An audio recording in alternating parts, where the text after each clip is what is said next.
오늘은 이제 제자도 시리즈 이제 5번째 시간입니다.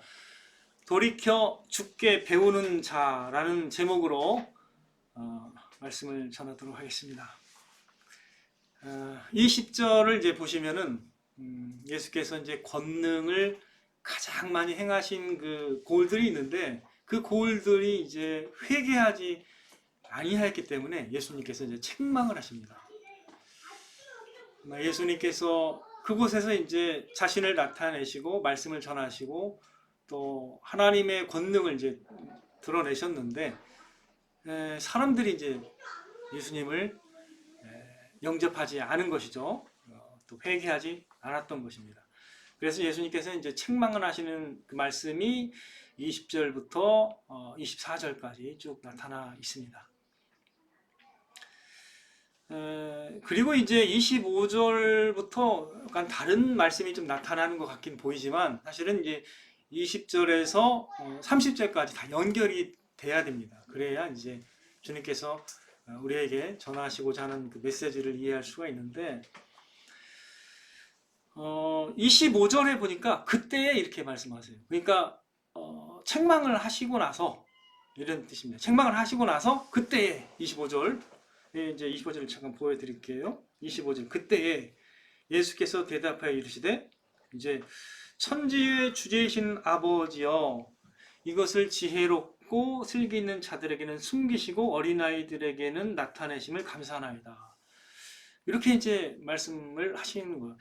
반응이 안 좋아요. 사역을 하셨는데 반응이 막 안 좋아요.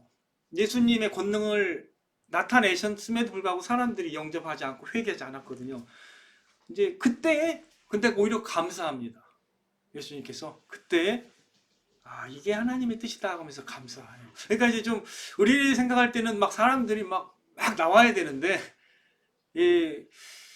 예수님이 권능을 나타내셨으니까 나와야 되는데 그때 이제 하나님의 역사다 하면서 이렇게 하나님의 뜻이 이겁니다라고 하면 좋을 텐데 오히려 예수님께서는 그 반대의 상황에서 이렇게 말씀하셨어요. 그래서 심지어 예수님이 자라던 그 동네 가버나움에서도 이렇게 전하셨는데 예수님을 이제 영접하지 않은 사람이 훨씬 많았죠. 예수님께서 25절에 지혜롭고 슬기 있는 자들이라고 표현했고 한쪽은 이제 어린 아이들이라고 대비를 시켜놨습니다. 자, 그러면 오늘 제목이 이제 제자들에 대한 건데 제자들은 누구에게 속한 겁니까? 지혜롭고 슬기로운 자들이에요? 아니면 어린아이들이에요? 이 대목에서는, 이 문맥에서는 어린아이들이에요. 제자들은 어린아이들입니다. 주님께서 지혜롭고 슬기 있는 자들이라고 이렇게 역설적으로 표현한 사람들이 누굴까요? 대다수의 유대인들이죠, 당연히. 성경을 외우고 있는 사람도 많이 있었을 것이고 또 그 중에는 바리새인들, 경건하다고 생각하는 사람들이 있었을 겁니다. 그리고 율법사들도 있었을 것이에요. 보통 그런 사람들이 지식이 많은 사람들이니까. 근데 그 당시 그 사람들은 예수님의 권능을 보고도 반응하지 않았습니다. 예수님을 이제 왜곡시켰고 또 심지어는 이제 귀신이 들렸다 이렇게 얘기했고 예수님의 그 하시는 성령에 나타난 그 모습들을 보면서 이렇게 뭐 바알세부를 빌려서 귀신의 왕을 빌려서 그렇게 했다 뭐 이렇게 신성 모독도 한 사람들입니다. 자, 여기에서 이제 우리가 이 말씀을 이제 전반부 말씀과 후반부 말씀 이렇게 연결을 하면요. 그러니까 회개하지 않는 자들이 있었고 다 내게로 오라고 할 때는 이제 어떤 사람들이 오는 거예요? 회개하는 사람들이죠. 돌이키는 사람들. 돌이켜서 주님께 나오는 사람들이란 말이에요. 근데 그 사람들을 일컬어 주님은 어린아이라고 했습니다. 어린아이. 그 사람들에게 이제 내게 와서 배우라 이렇게 말씀을 하시고 계시죠. 예수님께서 이러한 것을 직접적으로 표현한 복음서들이 많이 있는데 그 중에서 이제 요한복음에 보면 그런 대목이 많이 나옵니다. 예수님의 어떤 말씀을 듣다가 그 예수님에 대해서 약간 뭐랄까 반응을 이렇게 보이지 않고 좀 왜곡시키고 이렇게 믿지 않는 사람들이 있었는데, 그때 예수님이 이렇게 말씀하셨어요. 요한복음 5장 39절에 너희가 성경에서 영생을 얻는 줄 생각하고 성경을 연구하거니와 이 성경이 곧 내게 대하여 증언하는 것이니라. 근데 이 대화에 참여한 사람들은 사실 예수님을 안 믿는 사람들이. 그래서 예수님이 5장 그 46절에 보면 모세를 믿었더라면 나를 믿었으리니 이는 그가 내게 대하여 기록하였음이니라. 근데 이제 모세도 믿지 못하는데 어떻게 나를 믿겠느냐 이렇게 말씀하십니다. 그게 이제 5장 마지막이에요. 그래서 예수님이 말씀하시기를 이 성경은 이 성경에 대해서 어떻게 요약하셨죠? 이 성경이 내게 대하여 증언하는 것이라고 말씀하셨습니다. 그 다음에 누가복음 24장 27절에는 예수님이 이제 직접 제자들에게 설명하실 때 이에 모세와 모든 선지자의 글로 시작하여 모든 성경에 쓴 바 자기에 관한 것을 자세히 설명하시니라. 성경이 자기에 관한 것임을 이렇게 설명을 해주십니다. 부활하신 후에 깨닫게 해주십니다.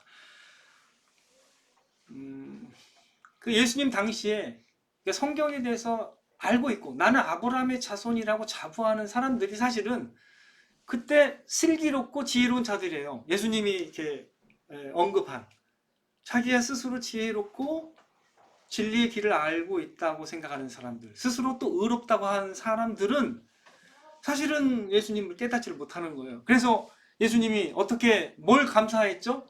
바로 그때 뭘 감사한 거예요? 천지의 주제이신 아버지, 이 모든 것을 다스리는 하나님 아버지께서 어떻게 이것을 누구한테 숨기신다고요? 지혜롭고 슬기 있는 자들에게는, 여기 보세요, 이 말씀 그들에게는 숨기신다는 거죠. 그리고 누구한테는 나타내신다고요?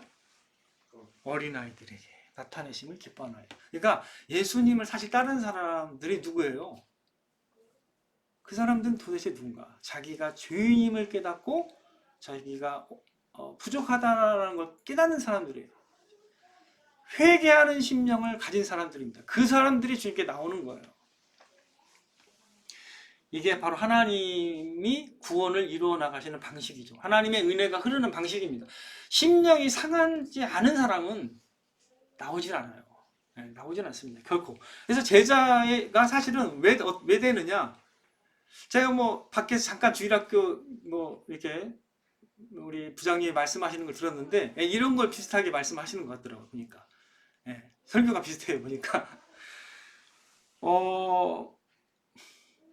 이미 제자는 하나님께서 마음에 이런 변화를 불러일으켜 주신 사람이에요. 그래서 회개할 수 있는 거예요. 주님의 능력을 보면 그냥 자신이 죄인인 걸 깨달아요. 베드로처럼 주여 나를 떠나소서 나는 죄인이로소이다. 주님의 그 신성을 봤을 때 그렇게 고백했습니다. 누가복음 5장에서 그걸 깨달을 수밖에 없는 거죠. 주님께 나가는 사람은 회개의 심령을 갖고 나가는 거지, 그냥 나가는 사람들은 다 튀겨나가게 돼 있습니다. 물론 만날 수는 있지만 그런 사람은 다 튀겨나가게 돼 있어요. 주님의 제자가 될 수가 없습니다. 가롯 유다도 결국 그냥 몸은 갔는데 생각을 받아들이잖아요. 주님의 교훈을 받아들일 수 없는 사람이에요. 그 사람은.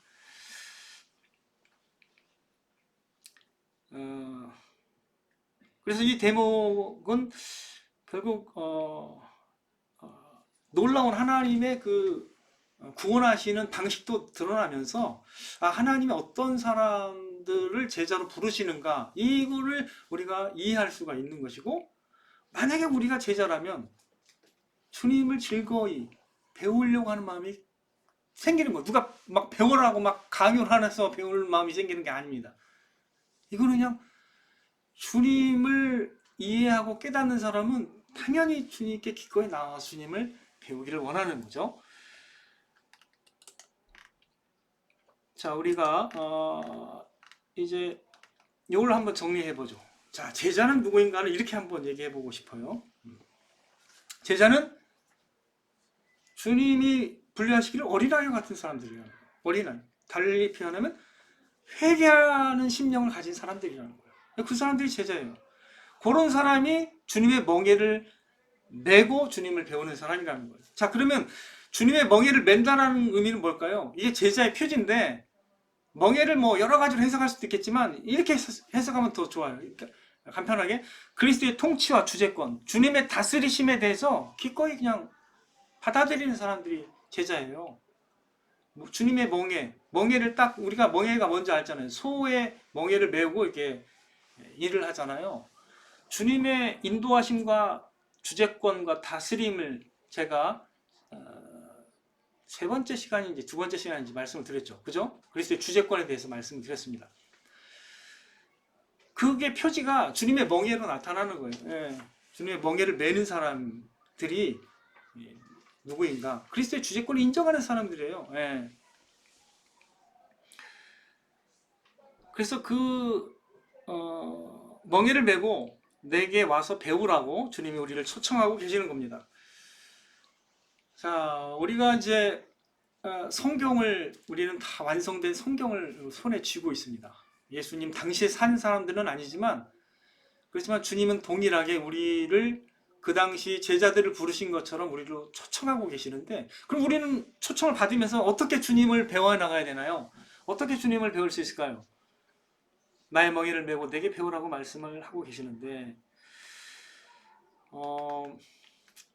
자, 아까 제가 말씀드린 것처럼 모든 성경이 그리스도를 이제 증언하고 있기 때문에 사실 우리가 주님을 배운다는 건 성경을 배운다라고 이해해도 무방합니다. 성경, 하나님의 말씀으로 오신 이 주님을 우리가 성경을 통해서 배우고 또 따라가는 건데 이렇게도 설명할 수 있을 것 같아요. 지난번에 우리가 세계관을 이제 말씀을 드렸으니까 성경을 토대로 진리를 이해하고 가르치기 위해서 또는 이단을 경계하기 위해서 또는 순전하게 말씀을 지키기 위해서 교회, 역사적 교회는 계속 그 뭔가를 가르쳐 왔거든요. 성경을 가르쳐 왔는데 그걸 이제 우리가 요약해서 말씀드린 이제 교리예요. 성경 교리. 그게 이제 성경 교리인데 창세기부터 요한계시록까지 이게 처음부터 쭉 있잖아요. 우리가 이렇게도 읽습니다. 읽는데 그렇게 또 읽으면서 우리가 소화해야 되지만 또 성경에는 창세기부터 요한계시록까지 각 주제별로 어떻게 무엇을 믿고 또 무엇을 내가 받아들이고 어떤 것을 우리의 삶에 적용해야 될지 즉 교리가 주제별로 쫙 나타나 있다는 거예요. 그래서 성경은 이렇게 생각해야 돼요. 처음부터 끝까지 쭉 읽어봐야 됩니다. 그리고 또 훈련해야 돼요. 그러나 또 이것을 또 주제별로 통합적으로 통일성 있게 교리를 이해하는 것도 필요해요. 이 노력이 같이 있어야 균형 있게 이제 성장을 하거든요. 예. 그래서 제자 훈련의 그 도대체 토대가 뭐냐? 주님의 말씀입니다. 근데 달리 표현하면 그게 성경 말씀이기도 하지만 성경 교리예요. 예. 제자 훈련이 성경 교리와 연관이 되어 있습니다.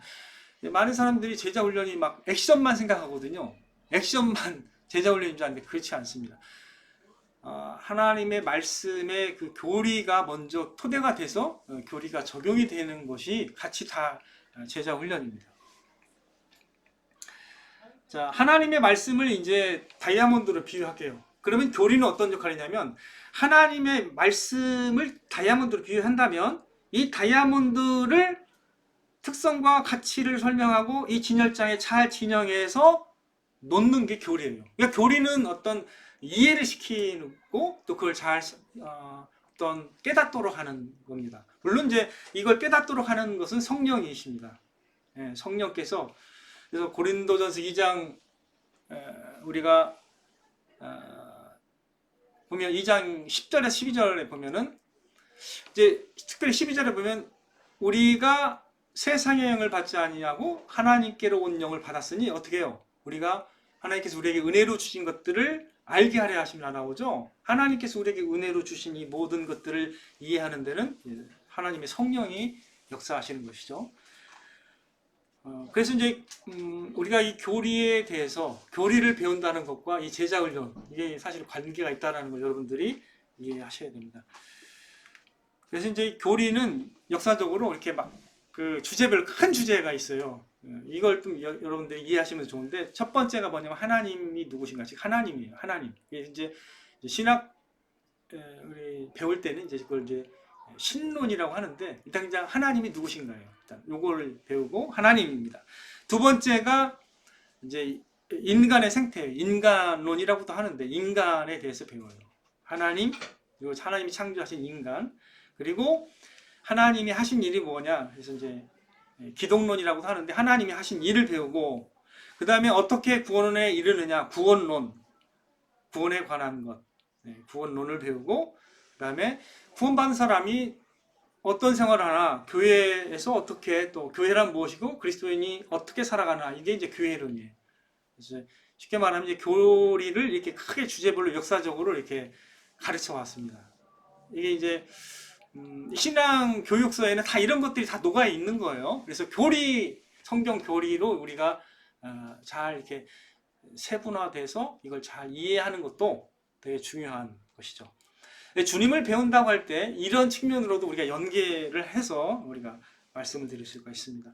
여러분들이 결국 제자로서 배워나가면서 하나님에 대한 지식이 들어가야 돼요. 즉 하나님이 누구신가. 두 번째, 인간이 누군가를 성경적으로 깊이 있게 이해해야 됩니다. 세 번째, 하나님이 하신 일이 도대체 뭐냐. 그걸 기독론이라고 하는데 하나님이 예수 그리스도를 보내셔서 예수 그리스도를 통해서 무슨 일을 하셨는가를 깊이 있게 이해하는 거죠. 그 다음에 어떻게 구원에 이르는지에 대해서 성경에 기술된 거를 잘 이해해서 설명할 수 있어야 되겠죠. 그 다음에 마지막으로 뭐예요? 그리스도인의 생활, 교회론.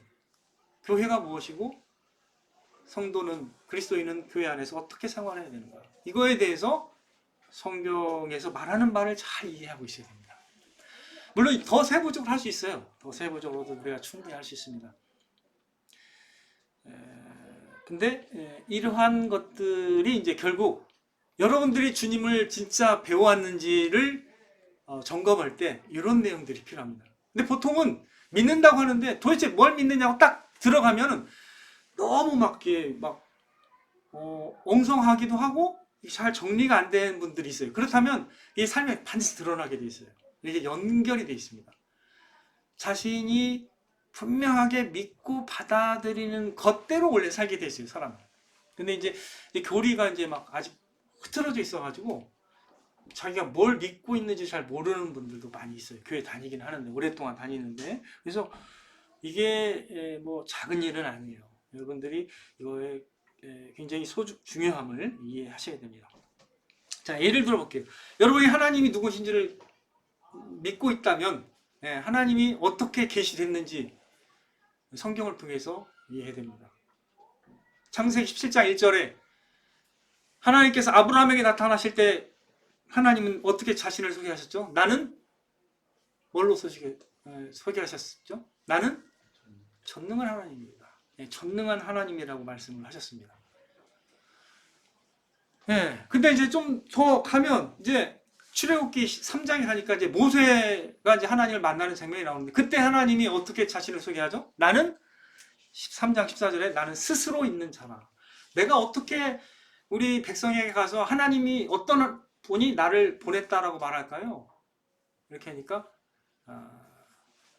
모세에게 하나님, 나는 스스로 있는 자다. 난 누구에게 의지하고 이렇게 있는 존재가 아니다. 나는 자존하는 존재다. 그러니까 어떠한 이 외부 세계에 의존해서 이렇게 만들어진 분이 아니에요. 그분이 원래부터 스스로 있는 분이라는 거예요. 물론 예수님도 그걸 그대로 말씀을 하셨죠. 요한복음에서 나중에 8장에.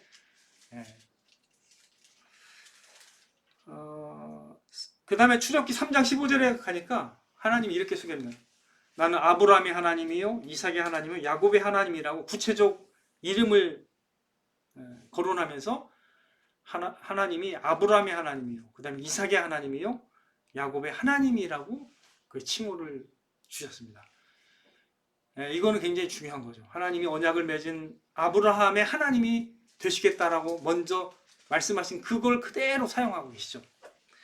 그 다음에 출애굽기 34장은 하나님의 이름이 더 선포되죠. 이런 식으로 하나님의 그 어떠하심이 하나님이 누구신가에 대해서 선포가 되는데 이스라엘이 우상숭배로 인해서 다 망해야 될 시점에 하나님이 이제 모세의 중보기도를 통해서 자신의 이름을 선포하실 때 하나님이 이렇게 말씀하십니다. 여호와께서 구름 가운데 강림하사 그와 함께 서서 여호와 이름을 선포하실세 여호와께서 그의 앞으로 지나시며 선포하시되 여호와라 여호와라 자비롭고 은혜롭고 노하기를 더디하고 인자와 진실이 많은 하나님이라고 자신을 소개하십니다. 즉 우리에게 하나님이 어떤 분인지 계속 소개하고 있습니다.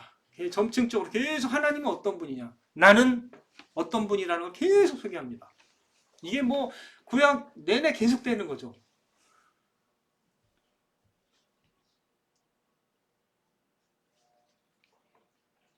예수님도 요한복음 10장 29절에서 하나님을 소개할 때 그들을 주신 내 아버지는 만물보다 크심에 아무도 아버지 손에서 빼앗을 수 없느니라.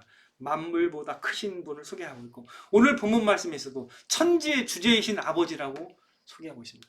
천지 모든 것을 주관하시는, 주재하시는, 통치하시는 그 아버님이 아버지의 그 뜻과 의도대로 이렇게 구원의 어떤 방식을 이렇게 계시하시고 나타내신다는 거예요. 하나님의 과연 구원이 누구에게 흐르느냐? 어린아이, 회개 심령을 지닌 제자들에게 이렇게 흐른다라는 거죠.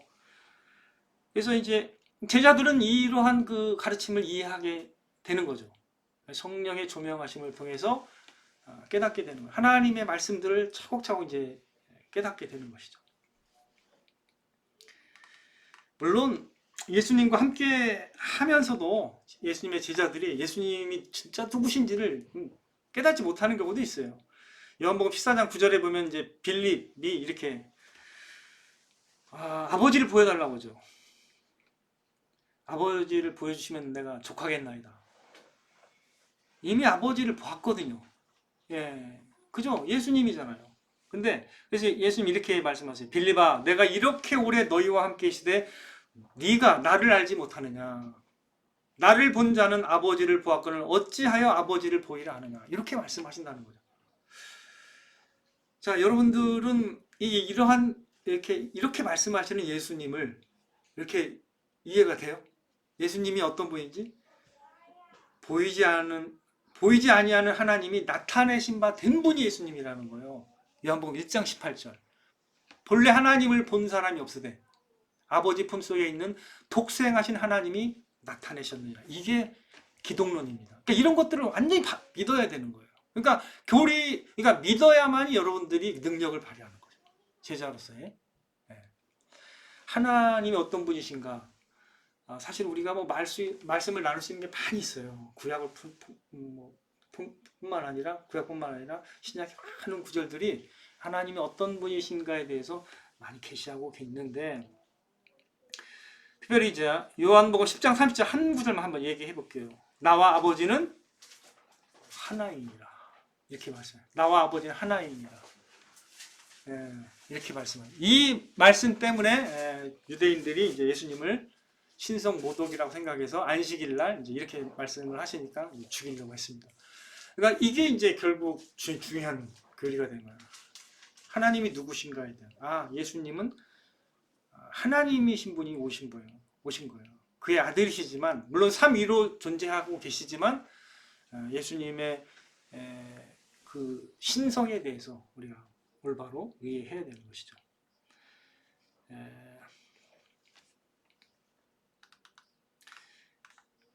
자, 그 다음에 이제 예를 들어 이제 또 인간의 상태를 예를 들어볼게요. 인간의 상태도 마찬가지예요. 인간이 어떤 존재인가에 대해서 성경의 관점을 그대로 이렇게 받아들여야 되는데, 이제 우리가 그렇지 못한 경우가 많아요. 오늘날 많은 인문주의 어떤 인문학적 소양을 담은 많은 책들은 사실 여기에 많이 어긋나 있어요, 기본적으로. 근데 이제 우리 기독교인들이 그런 책들이 너무 많이 그냥 어떤 필터 없이, 비판의 필터 없이 너무 많이 동요가 되는 걸 좀 많이 보게 되거든요. 하나님의 형상으로 지음을 받았다라는 그곳에는 비기독교인들도 굉장히 그 찬성을 해요. 왜냐면 찬사를 보낸다는 거예요. 왜냐면 성경의 관점처럼 인간을 존귀하게 하는 건 없습니다. 그건 맞는 사실입니다. 그 어디에도 근거가 없어요. 그러나 성경에서는 인간을 진짜 존귀한 존재로 봅니다. 그래서 세상 사람도 그거를 좋아해요. 타락했다는 건 엄청 싫어하지만 그건 되게 좋아요. 엄청 좋아합니다. 그래서 오늘날 나와 있는 서점에 가시면 책들이 막 인간에 대한 어떤 말들이 많은데, 특별히 찬사가 많아요. 너는 존재만으로도 귀하고 좋다. 너는 괜찮은 존재. 뭐 이런 어떤 관점으로 많이 이제 나타나 있는데, 이제 한쪽을 좀 간과한 거죠. 하나님의 형상으로 지음을 받았으나 모든 인간이 죄를 범했기 때문에 하나님의 영광이 이르지 못하는 상황이라는 것을 잘 감지하고 성경의 교훈대로 인간의 상태를 기술하는 책이 별로 없어요. 예. 그래서 우리는 조심해야 돼요. 인간의 상태에서 얘기를 할 때는 상당히 균형 있게 들어야 돼요. 양면성을 가지고 얘기해야 돼요. 우리가 다른 사람을 대할 때는 존귀하게 물론 돼야 됩니다. 하지만 그는 하나님이 제시하는 구원의 그 방식을 붙잡아야 되는 사람이에요. 그러니까 하나님께 간절히 나와서 회개해야 되는 사람입니다. 예, 그렇게 봐야 되는데, 같이 봐야 되는데, 예를 들어 볼게요. 예레미야 17장 9절은 뭐라고 말씀하고 있죠? 만물보다 심히 부패한 것은 마음이라 누가 등이 이를 알리오마는. 만물보다 더 부패한 것이 마음이라고 얘기하고 있는데, 근데 보통 사람들이 인간의 그 이성이나 이런 것들이 보편성을 가지고 중립적인 줄 알아요. 그렇지 않다고 늘 제가 말씀드리죠. 인간의 이성은요, 그 뒤에 있는 욕심에 의해서 항상 방향이 움직이게 돼 있어요. 심지어 과학을 한다는 사람조차 항상 믿지 못합니다. 왜? 과학을 한다고 하면서 논문을 쓰는데 논문마저 왜곡시킬 수 있는 사람이 인간인 거예요. 자기 욕심 때문에. 자기 명예를 위해서 거짓을 가미할 수 있는 존재가 인간입니다. 근데 과학이라는 의미로 마치 인간이 무슨 뭐 항상 보편적인 줄 아는 이성이 그렇지 않아요. 그렇지 않다는 거죠. 인간의 이성은 항상 욕심이나 욕망이나 잘못된 동기에 의해서 좌우될 수 있다는 거예요. 그게 바로 타락한 인간에 대한 올바른 이해입니다. 그래서 믿을 사람이 없는 건 사실이에요.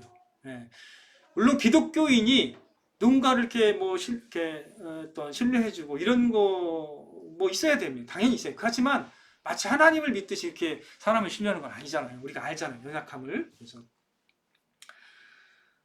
근데 이제 이러한 면에서 인간의 상태가 성경에서 기술하고 계시하고 있는 바처럼 이해하지 못하는 사람이 항상 넘어져요. 저는 그걸 많이 봐왔습니다. 항상 그 이해에서 어긋나면서 그걸 적용하지 않는 거예요. 항상 사람과의 관계에서.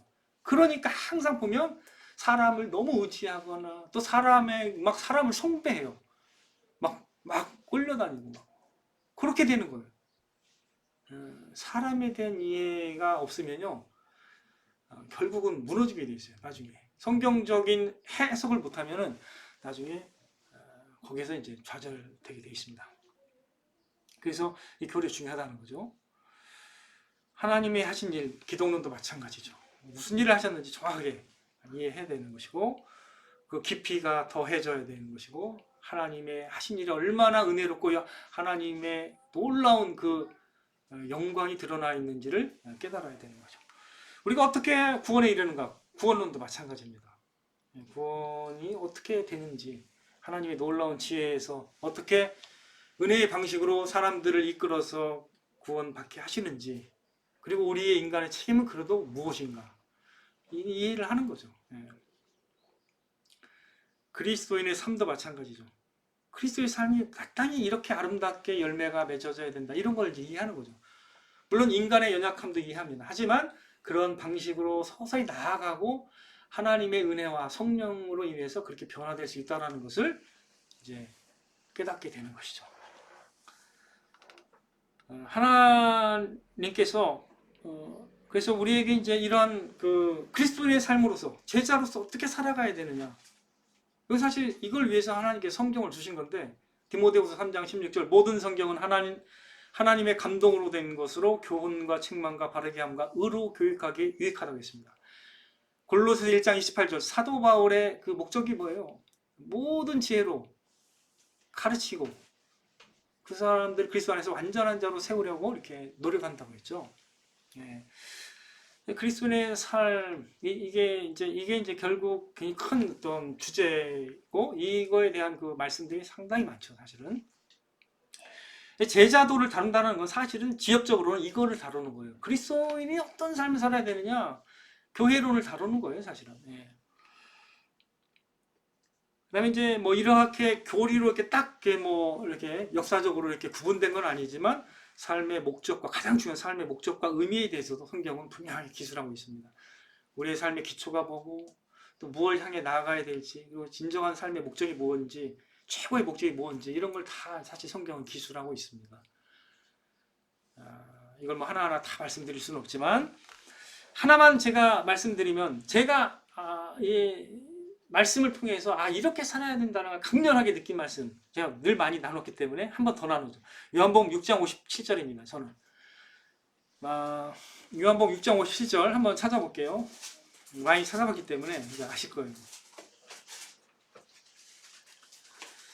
예, 같이 읽어보겠습니다.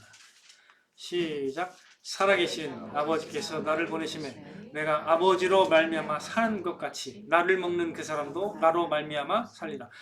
이 삶의 기초입니다.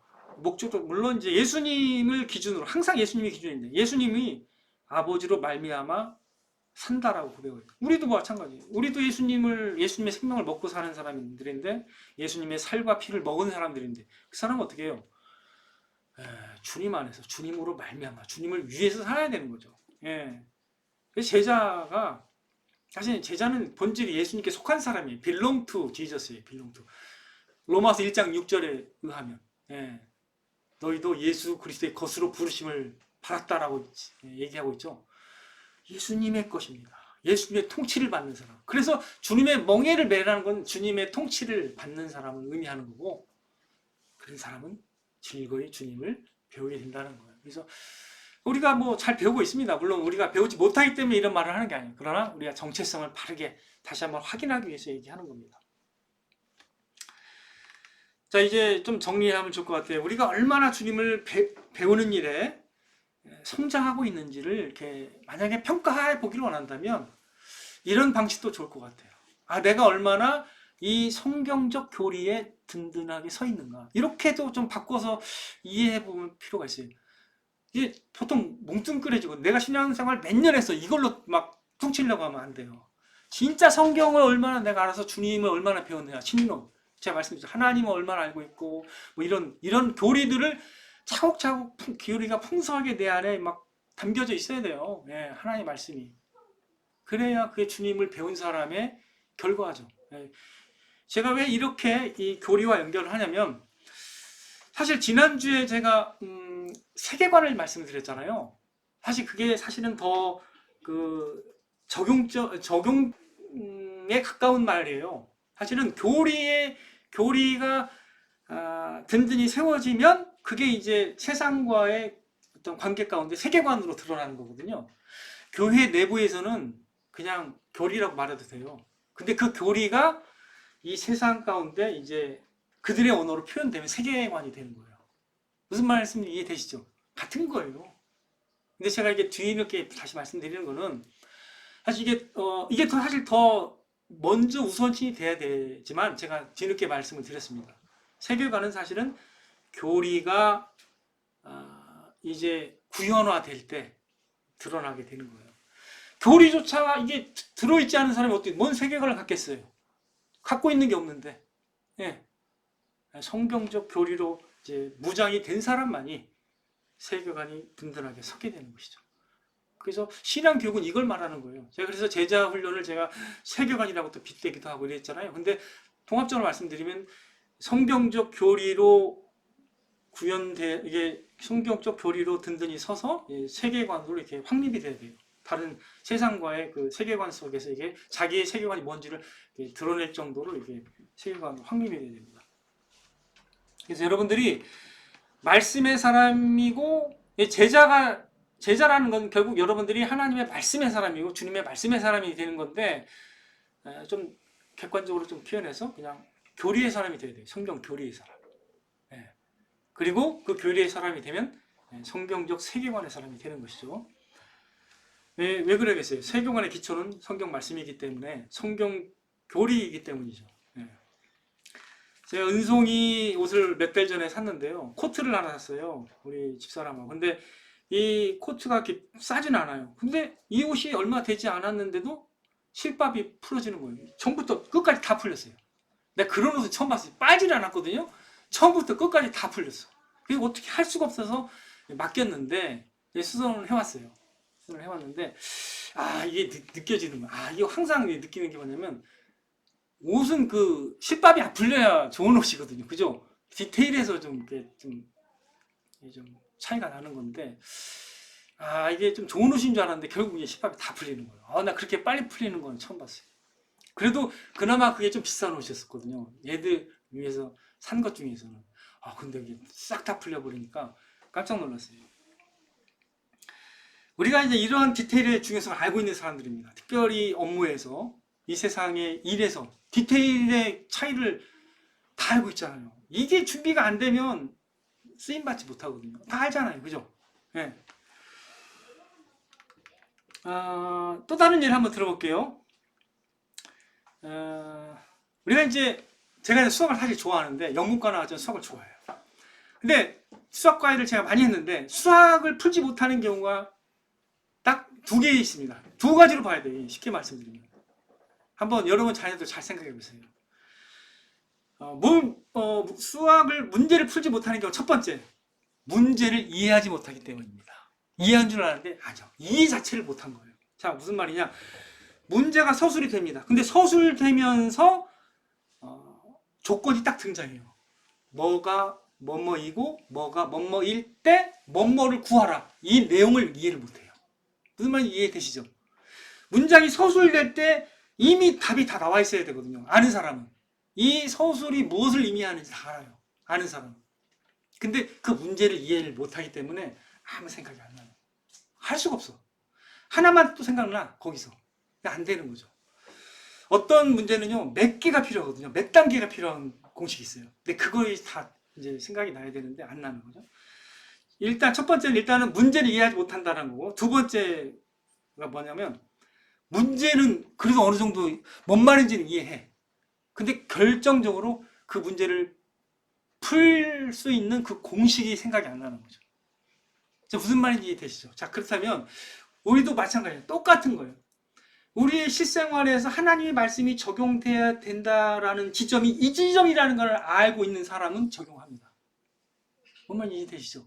우리의 삶과 신앙이 연계되지 않은 것은 없습니다. 항상 말씀드리지만 우리의 삶이 신앙인 거예요. 근데 하나님의 말씀은 관여가 안 돼도 되지, 이런 생각을 하는 사람이 있어요. 즉 말씀의 교리와 내 실세 삶과 무슨 관계지? 이게 딱딱하고 무리한, 이게 뭔가 우리 상황과 무슨 관계야? 이렇게 생각하는 사람은 말씀을 이해를 못하는 거예요. 즉 수학 문제 자체를 이해 못하는 거와 똑같은 거예요. 지금 뭐가 서술되고 있어요. 하나님의 말씀이 서술되고 있는데 그 서술이 무엇을 의미하는지 모른다는 거예요. 이런 교인들이 있습니다. 실제로. 없는 줄 알지만 있어요. 예. 이게 놀라운 거예요. 그러니까 제가 말씀드린 것처럼 여러분들은 알고 있다고 생각합니다. 성령은 그걸 조명해서 깨닫게 하는 거예요. 이 지점이 내가 하나님의 말씀을 존중해서 이걸 적용해야 할 지점이라는 걸 다 알게 하세요. 하나님이. 그래서 공식까지 다 나와요. 이게 이때 적용해야 되는 거야. 이걸 아는 거죠. 근데 왜 모르냐? 제가 말씀드렸죠. 문제가 뭔지 몰라요. 즉 하나님 말씀이 일단은 뭘 설명하는지를 모르는 거예요. 문제를 모른다는 것은 뭘 설명하고 있는지 몰라. 그 다음에 그 문제는 어느 정도까지 알아. 이게 이렇게 돼야 된다. 근데 이렇게 돼야 된다는 그걸 모르는 사람도 있습니다. 하나님 말씀이 정확하게 이렇게 살라고 했나? 이걸 의심하는 사람은 또 잘 몰라요. 적용할 점을. 그래서 여러분 한번 생각해 보시기 바랍니다. 저는 그게 디테일이라고 말하는데, 그런 디테일. 우리가 세상에서 일할 때 디테일이 준비되어야 된다는 거에 되게 잘합니다. 근데 주님의 제자가 어떻게 준비되어야 되는지에 대해서는 우리가 관심이 좀 적을 경우가 많아요. 적은 경우가. 그래서 이게 이제 차이가 나는 거예요. 심지어 세상은요, 이 공부하는 거에 대해서 엄청 섬세해요. 엄청 잘 준비시키거든요. 생각해보세요. 수능 얼마나 놀랍습니까? 국어를 이해하는 데에서도 우리가 보면 국어를 보면요, 진짜 1등급 받기 어려워요. 아무리 여러분이 똑똑해도 진짜 어렵습니다. 국어. 그렇게 이해력과 학습력을 요구해요. 국어가. 그런 데서는 이렇게 요구하는데 하나님 말씀에 대해서 우리가 너무 약하다는 거예요. 세상은 그렇게 요구하는데 우리의 이해력은, 우리의 또 어떤 열정은 그보다 더 덜하다는 거죠. 그래서 우리가 교리를 배우는데 열심을 내야 된다는 거예요. 제가 요지는 교리를 무시하지 말라는 거예요. 교리가 얼마나 우리의 든든한 어떤 삶의 열매로 맺어질 수 있는 것인지를 여러분도 이해하라는 거죠. 자, 이제 우리가 주님의 제자들로서 주님을 어떻게 배우며 어떻게 따를지에 대해서 제가 간단하게 말씀을 드렸습니다. 디테일에서 달라져야 됩니다. 이제 성경 교리를 분명하게 이해할 뿐만 아니라 이 성경 교리의 풍성한 그 진리들을 우리 삶 가운데 잘 적용하는데 우리가 훈련하는 사람이 되어야 하겠습니다. 그럴 때 우리의 세계관도 더 풍성해지면서 열매를 맺게 될 것입니다. 성경 교리로 잘 무장되지 않으면 우리의 세계관도 허술하게 될 것은 뻔한 것이죠.